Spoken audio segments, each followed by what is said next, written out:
Vous écoutez un podcast cinéma du Centre des Arts d'Enghien-les-Bains. Il est devenu évident avec le temps que Ford est certainement le plus grand cinéaste américain jusqu'à ce jour. Alors par ailleurs, comme il le disait lui-même, je suis un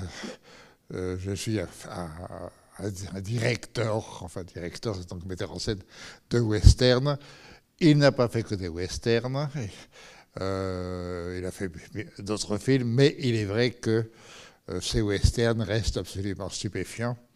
Et celui-ci ne déroge pas à la règle, et même il est certainement un de ses plus beaux.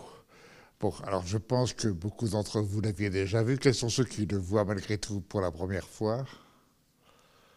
Bon, vous n'êtes pas nombreux, en effet, vous l'avez déjà vu. Ceci étant dit, je suis ravi de voir. La copie était très magnifique. Je ne l'avais jamais vu aussi beau. En particulier les paysages de Monument de Vallée, c'est vraiment stupéfiant. Bon, c'est toujours pareil avec Ford. C'est un cinéaste qui a l'air très simple, mais comme tous les très grands cinéastes, en fin de compte. Ça a l'air très simple et au fond, c'est quand même terriblement riche. Alors, je préférais peut-être que vous commenciez par une ou deux réflexions, admiration, refus, remarques, etc. Donc, je vous laisse la parole pour commencer. Voilà, madame. Moi, juste, je précise, je vais vous donner le micro. Attendez bien que le micro soit dans vos mains pour parler. On enregistre et c'est nécessaire d'avoir le micro. Voilà, merci. Voilà. Madame voudrait parler. Excusez-moi, pardonnez cette question indiscrète, mais combien en avez-vous vu? Parce que ça doit être insondable. Ah, de Ford? Oui. Oh, j'ai pas tout vu, malheureusement, j'ai pas eu le temps de voir tous les films, enfin j'en ai vu quand même beaucoup, oui. Et en plus, plusieurs fois, celui-là, je dois être à peu près presque à la 100e fois, donc ça va. Bon, c'est...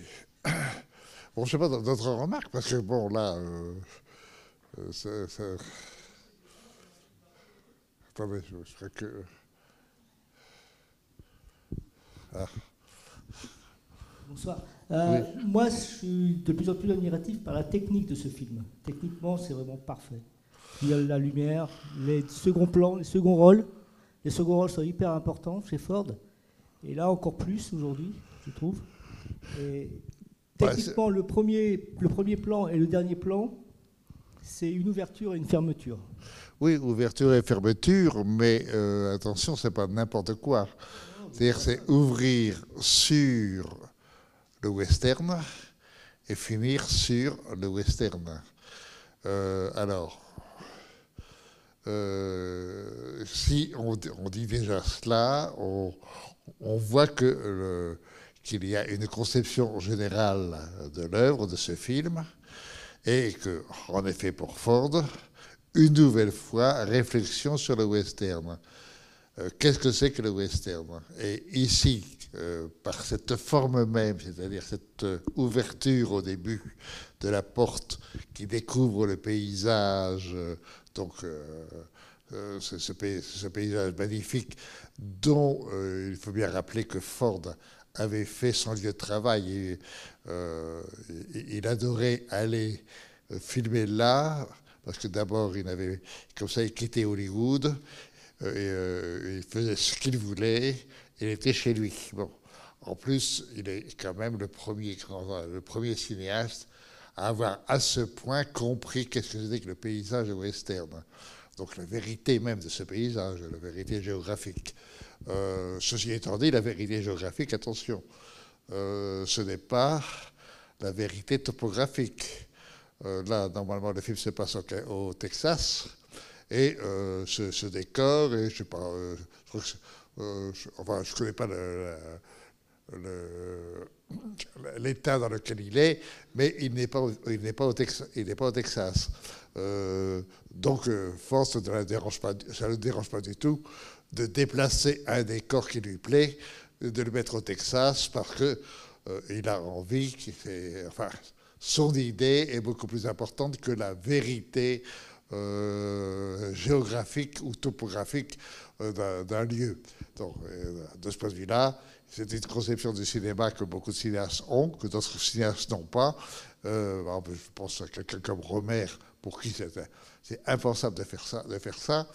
Mais pour quelqu'un comme Ford, qui filme finalement l'épopée, donc s'il filme l'épopée, il filme le mythe, il filme la pensée générale qui va constituer l'Amérique, les États-Unis, et donc cette idée générale va être représentée à partir du western, étant entendu qu'il fait du western ce que, en fait, ce que a été le western. En tout cas, lui le glorifie et le magnifie de façon totale. Le western, c'est l'épopée même de la naissance de l'Amérique, avec tous les mythes que ça représente. Il n'empêche que le film réfléchit sur ces mythes et en même temps les examine, et même les critiques, à commencer ici par un film qui a fait que le film avait été mal accueilli au moment de sa sortie, parce que beaucoup de critiques à l'époque avaient tout simplement vu de façon, avec des lunettes très courtes, enfin des jumelles très courtes, ils avaient complètement cru que le film était un film raciste. Alors que justement, la question même du racisme est le fondement même du film. Et il n'est pas du tout glorifié, d'où évidemment ce moment magnifique où Ethan prend Debbie dans ses bras à la fin et refuse enfin le racisme. Mais le film est un film tout à fait passionnant dans ce domaine. En passant, rappelons que Ford, c'est très complexe, Ford, parce qu'on croit qu'il est de droite, etc. C'est plus complexe. Il avait des idées républicaines, enfin républicaines dans le sens du parti républicain, oui. Mais en fait, il était quand même d'une grande largeur d'esprit, et des choses comme le racisme lui étaient, pour lui, inacceptables. À la même époque, il va faire un film, Le Sergent Noir, sur l'importance du noir, etc. Donc, il sera, je sais pas, chef honorifique d'une tribu indienne qui était les Cheyennes. Donc reconnu par les Indiens. Donc c'est pas quelqu'un du tout de figé dans une idéologie, mais au contraire extrêmement réflexif par rapport à cette idéologie, par rapport à ces mythes. Et justement, pour en venir à ce que vous disiez, si le début du film commence par cette idée, on ouvre le western, c'est-à-dire on ouvre sur l'Amérique. Qu'est-ce que nous sommes? D'où venons-nous? Et en même temps, ça se termine par cette fermeture de porte. Le western, en tant qu'épopée de notre nation, dit exactement et porte toutes les valeurs même de ce que doit être l'Amérique. Et ça, ce problème-là, Ford, en particulier dans la dernière partie de sa carrière, et à partir des années 1900, enfin, véritablement à partir des années 50, hein, en fait à partir du macartisme. Là, il prend ses distances et il essaye constamment de réfléchir à ce que doivent être les États-Unis, d'où ils viennent et quelles sont les valeurs que ce pays porte, et mettre en évidence ces valeurs-là. Alors, ces valeurs sont complexes, Ford. Elles sont liées à la nation. Bon, oui. Mais la nation ne veut pas dire nationalisme. Ford travaille rarement le général. la quasi-totalité de Ford s'intéresse à des petits groupes. Ici, la société que l'on nous peint est une société extrêmement réduite. C'est-à-dire que 3-4 familles, plus les Blancs et les Indiens. Bon. Ça se limite à ça. Et dans cette idée, l'idée est forcément que toute société, pour exister, donc entre autres toute nation, toute nation, pour exister, doit partir du groupe et penser le groupe. On appartient au groupe, pour Ford. Ce groupe n'est pas un groupe innocent chez lui. Il ne faut pas oublier qu'il est de souche irlandaise, émigré d'Irlande, et en tant qu'émigré d'Irlande, il sait que l'Amérique est un pays d'émigrés. Donc nécessairement, des gens qui sont venus du monde entier et qui se sont regroupés justement dans des groupes et dans des petits groupes. Mais ces petits groupes font un groupe qui est en même temps une famille, et ce groupe va se constituer, se trouver évidemment des idéaux, se trouver une façon même d'être, une façon aussi de se reconnaître, et ces groupes vont être enfermés, vont être justement des groupes. Donc, vous aurez toujours chez Ford une frontière, donc des soldats, obligatoirement. Ici, vous avez les soldats. Les soldats sont un peu en dehors, mais ils sont là. En même temps, vous allez avoir, ça devient de plus en plus intéressant, en particulier à partir de 1939 et de la chevauchée fantastique, qui remet d'ailleurs à l'honneur le western qui avait un peu disparu à Hollywood à ce moment-là, où justement il nous montre bien que un groupe ne suffit pas. En fin de compte, la façon dont les États-Unis se sont constitués, c'est justement pas d'attroupement, attendez, comment dire, une façon où des groupes se sont interpénétrés les uns les autres, et cela est nécessaire. C'est-à-dire que chez Ford, il réduit ça en même temps à quelque chose qui est de l'ordre de l'individu, de l'ordre de l'humain, ou de l'ordre de l'animal, si on veut. C'est-à-dire, il y a naissance. Il faut obligatoirement, un groupe ne peut pas exister s'il n'y a pas succession, s'il n'y a pas naissance. Donc, par exemple, chez Ford, vous aurez toujours, pas dans ce film, on ne peut pas l'avoir tout le temps, mais en général, un médecin. Donc, qui soigne, forcément, qui soigne dans le groupe. Et ce médecin est un médecin accoucheur. Vous verrez que la plupart des films de Ford, le médecin donne naissance et aide à la naissance. Mais comme la naissance, ou en tout cas l'existence, c'est quand même pas une chose simple, le médecin qui donne naissance chez Ford a quand même une petite tendance alcoolique. Parce qu'on sait boire, on est irlandais, on sait boire. Donc ça, c'est indispensable. Je vous donne ces notions-là. Vous avez en même temps la notion de famille qui est ici capitale. Il faut sauver une famille qui est complexe, puisqu'il y a un frère qui n'est pas un frère, mais qui est en même temps un sang mêlé. Donc, ça devient complexe. Mais à l'intérieur du groupe, malgré tout, ça fonctionne et ça se fortifie. Mais ce groupe ne se fortifie que si, en même temps, même s'il est protégé à la frontière de ce groupe par l'armée, il n'empêche que il faut que des immigrants, que des étrangers entrent dans ce groupe et l'enrichissent.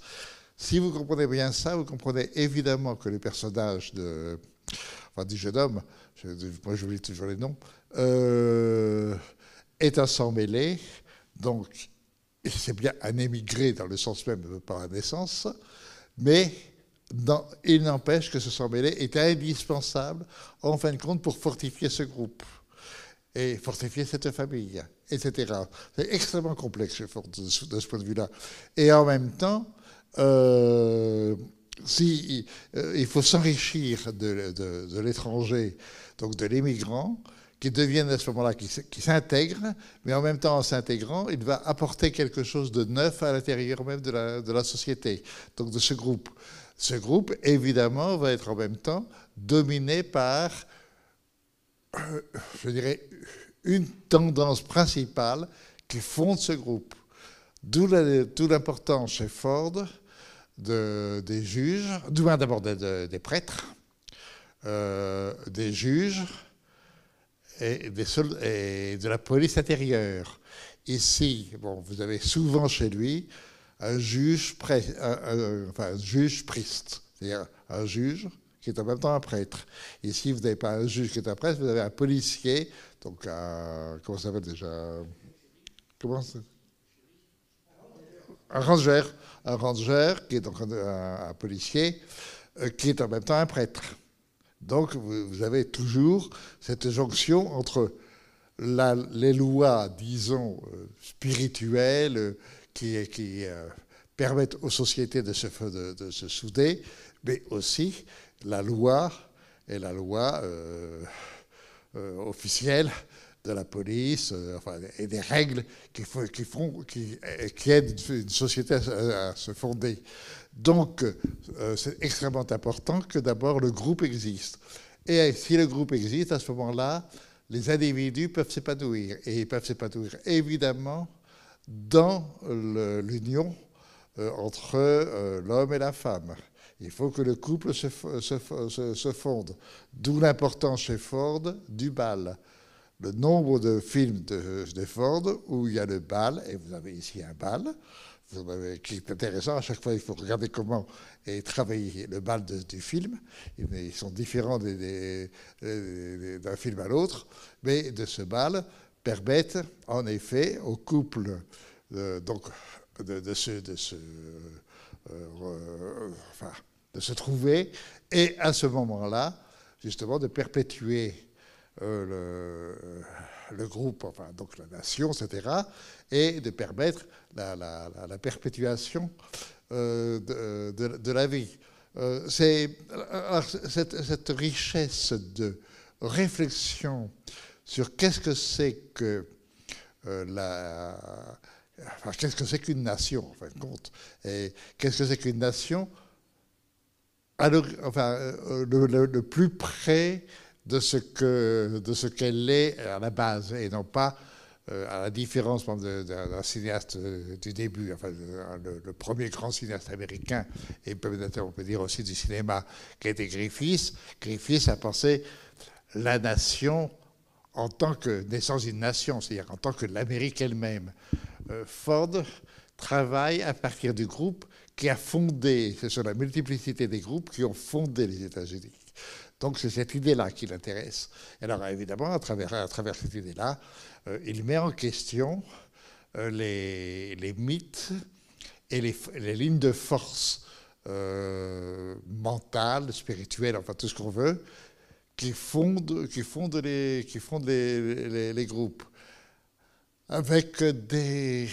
Après c'est complexe.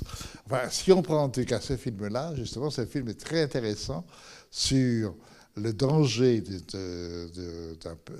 dans une société comme l'Amérique, le danger du racisme.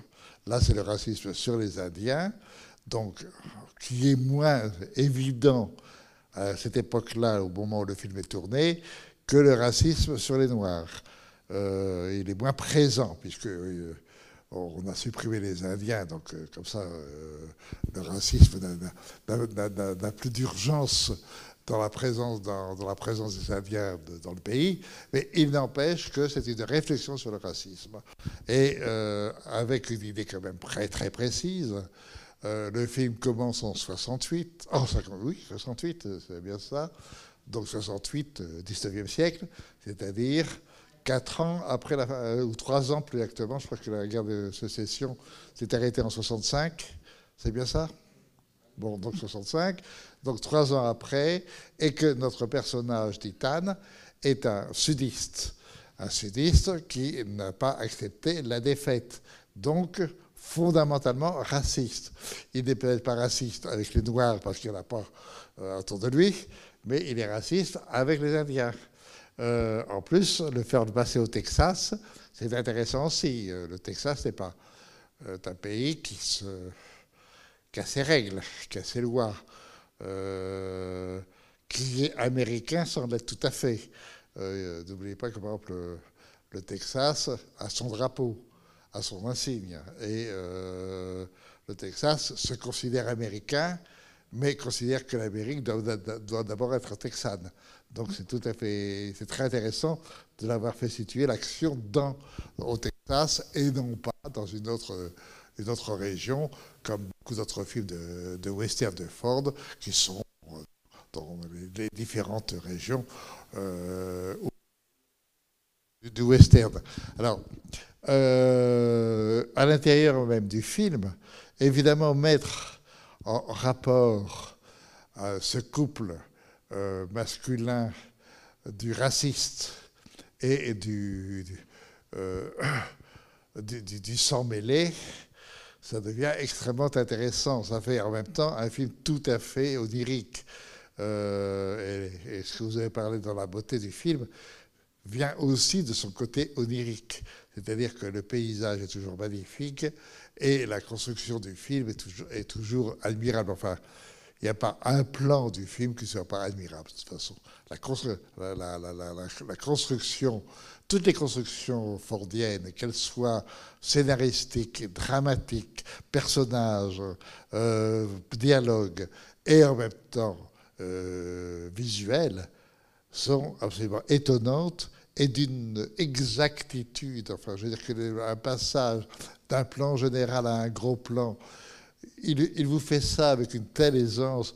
Et en même temps, ça ne dérange pas du tout de faire un moment où un autre cinéaste dit « Oh là là, quelle horreur !» Par exemple, lorsqu'il découvre l'Indien mort et sur lequel Ethan va tirer 2 balles dans les yeux, justement pour s'attaquer au mythe même de l'Indien, c'est donc à ce qui unit les Indiens dans leur société et dans leur groupe ethnique et en même temps aussi mental, en sens spirituel. À ce moment-là, on découvre l'Indien et on s'aperçoit visuellement que l'acteur respire. Bon, donc ça ne dérange pas du tout Ford qu'un mort respire, c'est normal après tout. Ce qui est important, c'est l'idée. Et le nombre de fois où il filme l'idée, qu'il l'emporte sur, par exemple, lorsque, tout à fait à la fin, nous allons avoir Debbie qui va descendre la colline de sable. Si vous savez regarder le film, vous apercevrez qu'on voit son crâne tout à fait en haut de la colonne et on voit qu'elle attend le signal pour lui dire de partir et d'apparaître. Bon, un autre cinéaste aurait refait le plan, la honte. Ford, il s'en fiche de ça. Ce qui est important, c'est l'idée, c'est le mouvement. Et c'est en même temps les sentiments et ce que l'on ressent, ce que le spectateur ressent des sentiments. Et ces sentiments sont donnés. Vous avez parlé de la lumière, de la couleur, des cadres, etc. Bon, c'est un immense plaisir à voir à tout niveau, dans l'ensemble du film et dans le détail du film. Bon, par exemple, si vous prenez ce moment tout à fait magnifique où notre petite équipe à cheval est d'un seul coup cernée par les 2 files d'Indiens, un d'un côté et de l'autre, cette admirable marche uniquement en parallèle. Donc, comment Ford travaille à partir des données géographiques qui sont indispensables évidemment pour l'écran, qui sont l'horizontale, la perpendiculaire et la verticale. Bon, là, c'est entièrement fait sur les horizontales et c'est magnifique. Et au moment où il faut s'échapper, on passe directement à la perpendiculaire et à ce moment-là, tous les chevaux viennent vers nous pour aller se sauver. Bon, ensuite, il y a le moment de la traversée de la rivière. Si vous êtes tatillon, vous dites, bon, c'est pas vrai, les Indiens sont 10 fois plus forts, ils pourraient traverser. Non, ils n'ont pas à traverser, puisque dans le film, ils n'ont pas à traverser, dans l'histoire. Donc, ils n'ont pas, et puis c'est tout. On n'a qu'à prendre ce que nous avons devant nous et le recevoir et l'accepter, car l'idée est plus forte que la concrétisation des cinéastes qui veulent absolument que ce soit absolument réaliste, que le spectateur ne puisse pas dire « attention, on nous a trompés », etc. Ford, ça n'intéresse pas. Ça, ce qui l'intéresse, c'est que le mouvement même des idées et des sentiments, et en même temps aussi de la pensée de ce que c'est qu'un pays, l'emporte sur le reste. C'est pour ça que c'est vraiment un cinéaste immense, car il a le sens profond de ce que doit être la fiction. Et une fiction ne doit pas être une représentation fictive, elle doit être la représentation d'une pensée profonde, qui est une sensation en même temps, très liée aux sensations, et qui doit dire les choses. On est toujours dans ce domaine chez Ford, on n'est pas dans un réalisme forcené, même si c'est difficile à dire. Si on prend scène par scène, bon, non, c'est quand même fait sur. C'est quand même fait sur l'épopée. Par exemple, si vous prenez la scène de Futterman, là, le méchant, qui veut les tuer la nuit, l'idée que Ethan a de mettre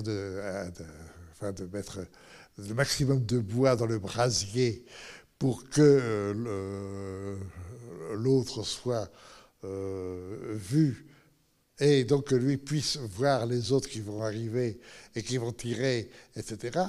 À la fois, c'est complètement fictionnel. Bon, ce n'est pas réaliste, mais ça devient tout à fait acceptable pour le spectateur. Et le spectateur est entraîné dans l'univers fictionnel, qui est un univers qui dit quand même la vérité, et qui n'est pas du tout... moi, j'aime beaucoup les cinéastes, enfin...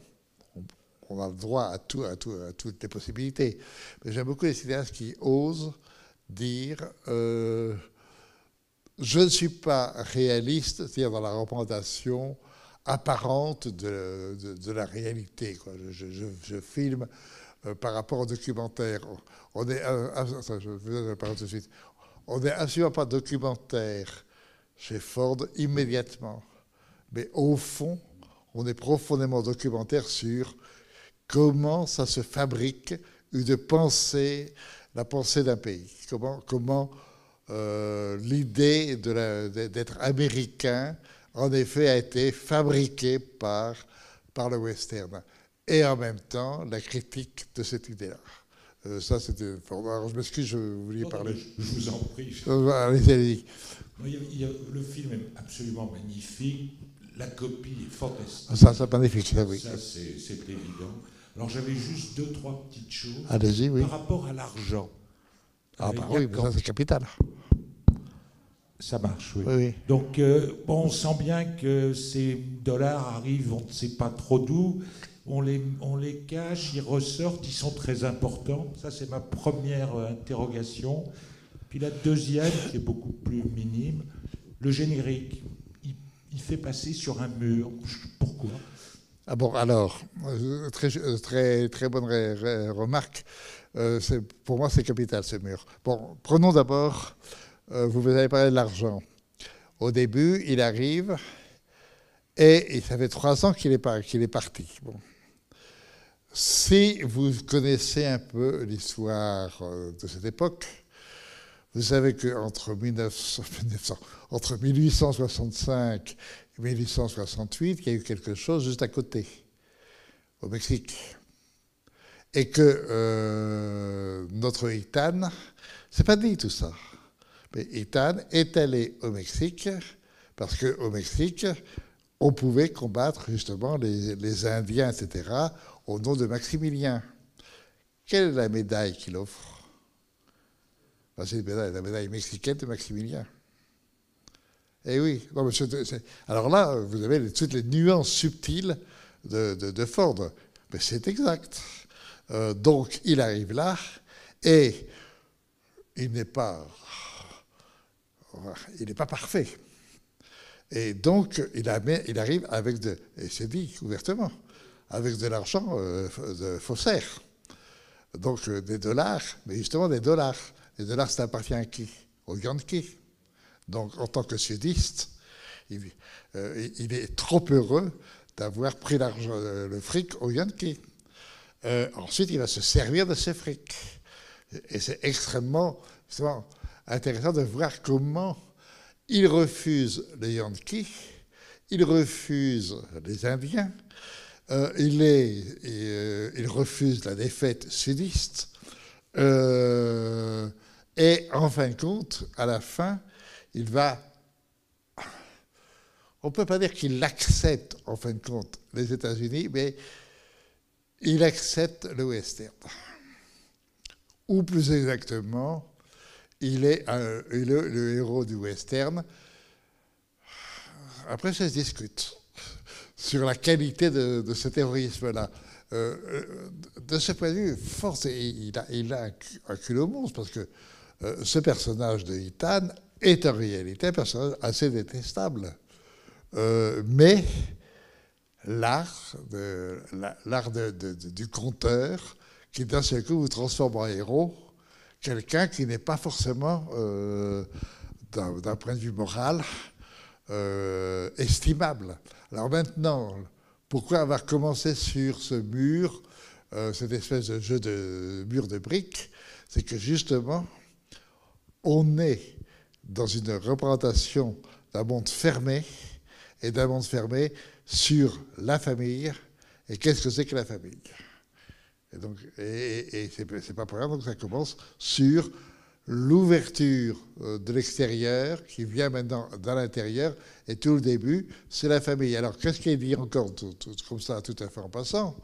C'est que son frère lui a piqué sa femme. Il y a aussi un des premiers plans, c'est le mur de la maison. Oui, c'est ça, c'est celui-là dont je parle. C'est celui-là. C'est-à-dire que c'était une fermeture, et le film va...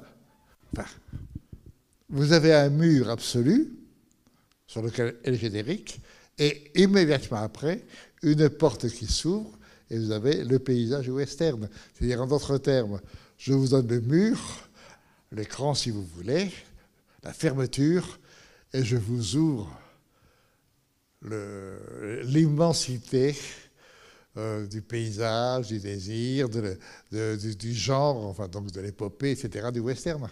Et à la fin, je vous referme la porte, et le film est terminé, l'écran est redevenu noir, etc.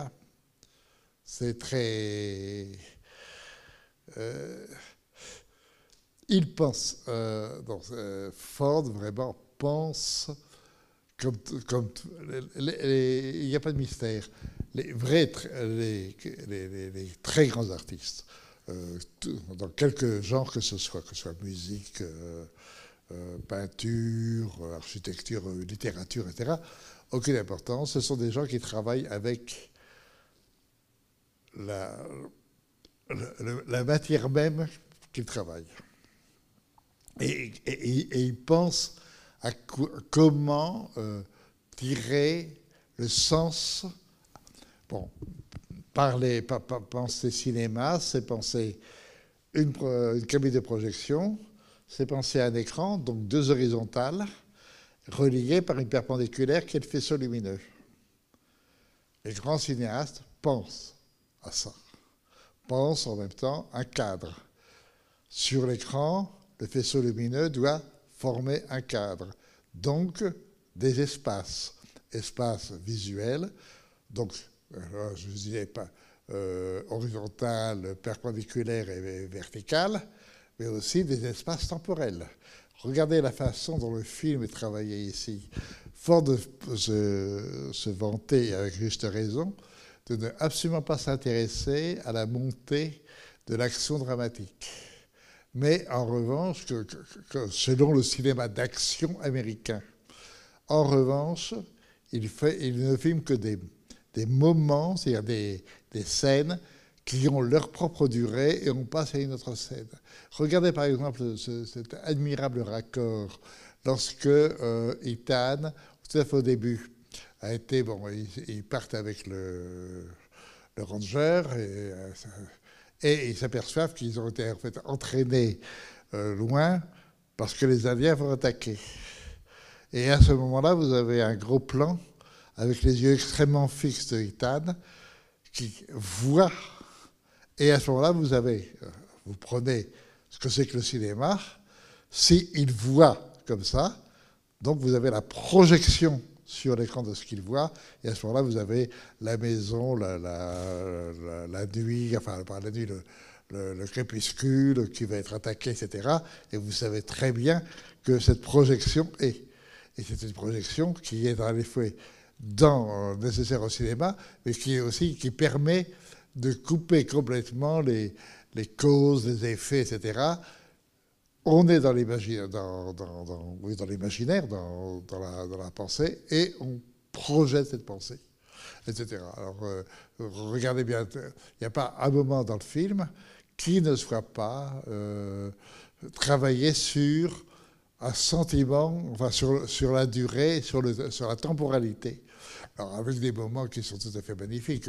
Je trouve, par exemple, dans le film sublime, ce personnage très court mais magnifique, qui est l'Indienne, qui est mariée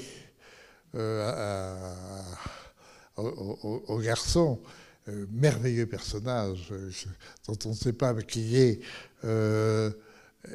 et comment c'est travaillé. Et tout ça matché avec la lettre qui est lue, et qui est en même temps le temps de moment où le mariage de notre jeune homme va être justement, le récit de ce mariage va permettre peut-être l'autre mariage, etc. Bon, oui, c'est très fort. Et en plus, c'est très beau. C'est en même temps très beau. Je ne sais pas quoi dire de plus parce que... enfin, là, je me rends compte que beaucoup de gens l'avaient déjà vu. Mais ça, c'est vraiment un film, je vous conseille de le revoir. Alors, bien sûr, le revoir en DVD, ça vaut le coup. Mais quand on a la chance, moi-même, comme ce soir, de le revoir comme ce soir, alors là, quel plaisir immense on a de voir le film dans sa véritable dimension, quoi. À tout niveau, dans la dimension matérielle, quoi, de la pellicule. Bon, à moins que vous ayez encore une question à poser. Bon, en tout cas, je suis ravi que vous ayez vu ce film. En tout cas, c'est un beau cadeau de Noël. Je voulais vous le faire. Ben, il est fait. Voilà. Merci beaucoup.